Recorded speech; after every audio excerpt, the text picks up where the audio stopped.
Olá! Hoje a gente vai fundo no livro de Juízes, uma narrativa, olha, super intensa sobre um período bem turbulento na história de uma nação. Uma época em que não existia um líder central e a própria estrutura da sociedade começou a se esfarelar. Essa frase que fecha o livro é a chave de tudo que a gente vai conversar. E atenção, isso não é um elogio à liberdade, não. É a descrição da anarquia, de um colapso moral e social em que as regras do jogo coletivo simplesmente deixam de valer. Pois é, essa é a grande pergunta que Juízes joga no nosso colo.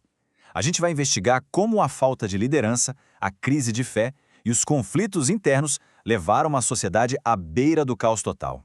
Ok, vamos começar do começo. Para a gente sacar a dimensão da crise narrada em Juízes, primeiro a gente precisa entender o cenário. Como é que era a vida nesse período sem um rei? Um tempo de instabilidade constante que, claro, preparou o terreno para tudo o que viria depois.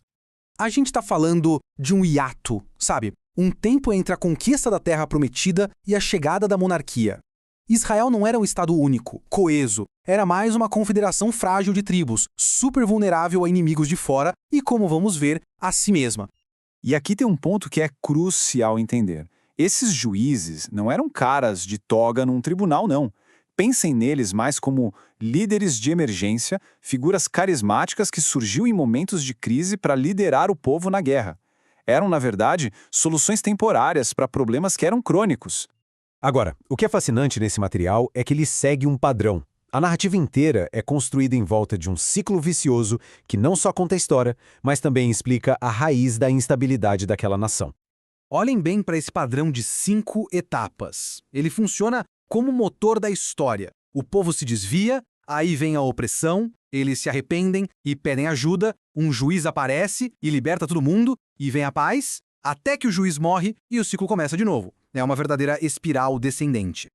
Então, o ponto crucial é que esse ciclo não é só uma sequência de fatos, é um argumento teológico. A ideia aqui é que a estabilidade social, a segurança nacional, está diretamente ligada à fidelidade e à coesão moral do povo. Bom, vamos agora conhecer alguns dos protagonistas dessa história. E olha, as histórias desses juízes não são contos de fadas, não. Elas ilustram perfeitamente uma sociedade que está numa espiral de decadência. E isso se reflete nos seus próprios líderes. Se a gente compara uma líder do comecinho, como a Débora, que era uma profetisa, uma estrategista com foco espiritual, com o Sansão, lá no final do livro, a decadência fica nítida. O Sansão tinha um dom divino, uma força descomunal, mas foi completamente consumido pelas paixões e pelas falhas pessoais. Ele é o grande símbolo do potencial desperdiçado. E a crise só aumenta.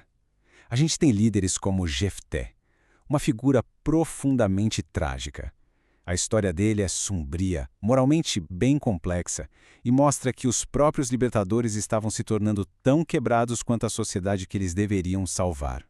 E aí a gente avança para as consequências finais desse sistema todo falho. Porque, como o livro deixa bem claro, quando até os heróis são figuras quebradas, o colapso total da sociedade é praticamente inevitável.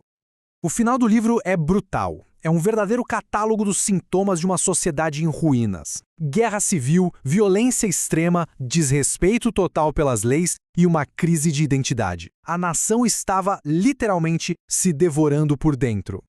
Então, depois de tudo isso, qual é a mensagem final desse livro tão sombrio e violento? Para onde toda essa anarquia está apontando? A narrativa funciona como um argumento político muito poderoso. A mensagem implícita é clara. O caos não foi um acidente. Ele é o resultado direto da falta de uma autoridade central, estável, de uma liderança que unificasse a nação. Ao mostrar o fracasso dessa liderança carismática e temporária dos juízes, o livro está preparando o terreno para o próximo capítulo da história de Israel. O clamor desesperado por um rei. Um clamor por ordem e por estabilidade.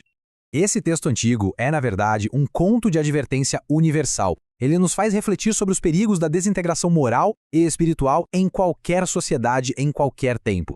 Fala sobre o que acontece quando o cada um por si se torna a lei da terra. O livro não dá respostas fáceis, mas ele nos deixa com essa pergunta provocadora. Uma pergunta que ecoa através da história e continua sendo extremamente relevante hoje. Uma reflexão poderosa para a gente encerrar a nossa análise.